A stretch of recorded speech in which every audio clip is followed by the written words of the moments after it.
All right, this is One Last Midnight. Welcome back to another episode of Valheim. Today we're going to look at some advanced building tips that maybe you guys should be doing inside of your Valheim games. But I am going to start off with some basic tips before we get started that you should probably already know, but this is for the people who are just starting out this game. Before you get started building any structure, remember that you should flatten your ground. Now I know this is a little bit controversial because over flattening the terrain will actually cause performance issues, but by not flattening the ground, you're making it a little bit harder for you to build any type of structure. So it doesn't have to be big. Just go ahead and flatten the ground to about roughly the size of what your building is going to be, and don't over flatten because that will cause performance issues in the long run. Before you begin building, make sure all of your foundation pieces are blue. If you watch my video on stable building, you'll know that blue is the most stable color. And by starting on a color other than blue, you're actually making your building less stable. So don't have a scenario like this where you have many pieces that are blue and then one piece that is green. If this is the scenario that you currently have, make sure that you level the ground upwards or flatten it in a way that it is touching the ground and it actually becomes a blue piece. This will help you with building stability in the long run. Let's talk about weather damage. So over time, it rains inside of Valheim, and your wood structures will take damage. You can see that I have two different colored textures here.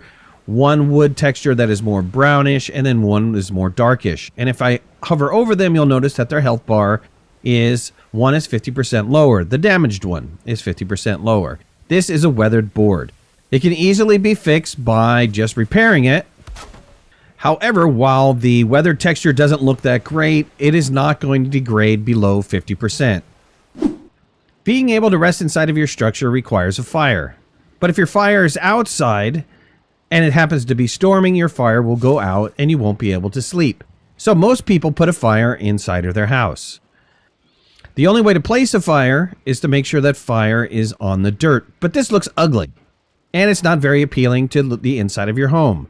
You can put fire on wood pieces as long as they are already placed on the ground.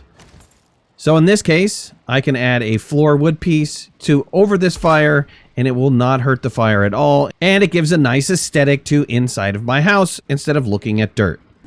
In Valheim, you can make tree houses, tree forts, by placing foundation pieces attached to a standing tree. And that foundation piece actually is blue to start off with, just as it would be if it was placed on the ground, giving you a great foundation to create a tree house. But as we just covered, a house is not complete unless you have a fire. Well, luckily, you can also place stone foundation pieces attached to a tree as well. And with the stone foundation piece, you can actually set a fireplace on it. And with the trick that we used just a minute ago, you can place a wood piece on top of that as well, and then delete the foundation piece underneath, and you can have a fire sitting inside of your treehouse on a wood floor piece. Before getting started building any kind of base, you should have a plan, even if it's a rough plan. Now, luckily, you can go to Google and search for floor plans and pull up hundreds and if not thousands of different floor plans that you could copy to make inside of Valheim. Try to lay out the beams exactly how you see them on the floor plan and then get started building. Which brings us to our next tip. Create scaffolding when building any structures inside of Valheim. It'll make it a lot easier to place the pieces, and it'll also save you from falling death just in case your building is quite high. The ladder makes a great start for the scaffolding. Just place down a ladder piece, and a 1x1 floor piece attaches very nicely onto the scaffolding. You can easily extend out the scaffolding by putting down a 2-meter wood beam and then continuing to keep attaching it out, which will give you snapping points to attach even farther out for your scaffolding pieces. Eventually, you'll get to a point where you need to support your scaffolding, so put down a brace to support your scaffolding. And now you have the beginning of your scaffolding. When you're ready to go to the next story up, just place down another wood ladder and a wood beam that you can attach to, and then start building out your second level of scaffolding. The scaffolding in this manner can be extended up and up and up to tackle even the highest of base buildings. Did you know you can center a door in between two floor pieces? This happens to me a lot. Sometimes I build my wall that's going to have my door on it, and it happens to be an even number of pieces. And, well, I don't want my door offset. What I'd like to have it is in the middle. What you could do is you can put down a 1x1 floor on either side of where the door is going to be, and then place the door down. Get rid of the two 1x1 pieces, and now you have a nice centered door right in the middle of that even number of floor pieces. There's something else you could also do with doors. You can actually use doors to offset how you're going to place the rest of your building pieces. If you notice, I can place down 5 doors on top of this one wood piece, giving me 5 places to snap my walls to. So you can see I am flush here with the wall and right in the middle of the door. It lines up with the door, but if I come one back, I am slightly offset. This allows me to do really cool designs on the wall front to actually give me a recessed look to my base. So I can have a nice design on the front of my house without affecting how the walls are going to place down, just by using doors to offset where I'm going to put my initial walls. That brings me to snapping points. Wherever you can, make sure that you add more snapping points to your base building. As an example, here's a floor layout. I have 3 2-meter wood beams on one side and 6 1-meter wood beams on the other side.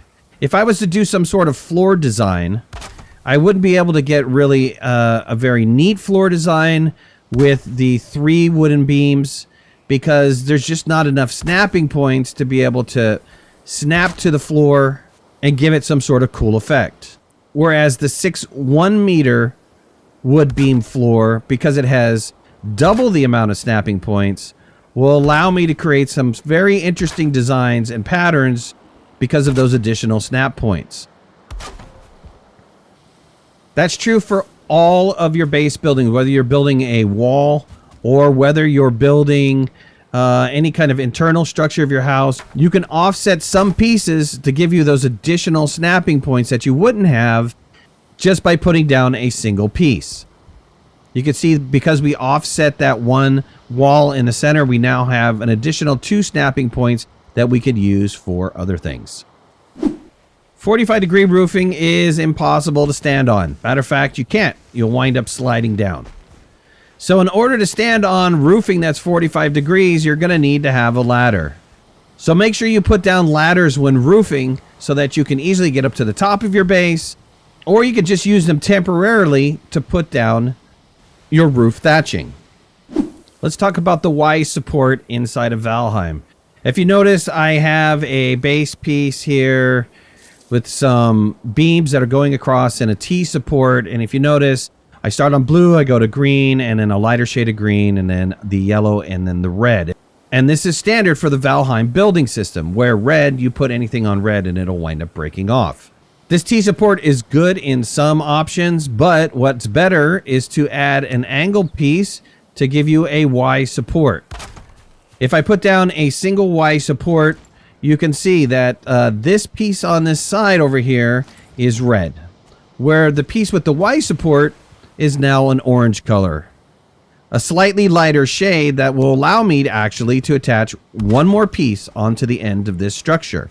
This Y support can be extended on both sides, and you can even get rid of the middle piece to create that Y support that you see used in a lot of different building structures. The wood iron pole is one of the strongest supports in the game, but to be honest, they don't look that attractive. You can easily cover up a wood iron support pole by placing a core wood beam over top of it, and you will never see that ironwood supported beam ever again. The easiest way to make a circle in Valheim is to put down a 1-meter wood beam and continue on doing that until you have a full and complete circle. From here you can find the 4 points of the circle, and then the 4 diagonals of the circle, and then extend out these beams to the length that you want your main circle to be. All right, well, that was it for my advanced building video. I hope you guys enjoyed it. If you did, hit that like button. If you're not a subscriber, please subscribe. Love to have you in the community. If you want to follow me on any of my social media, you can find the links in the description below.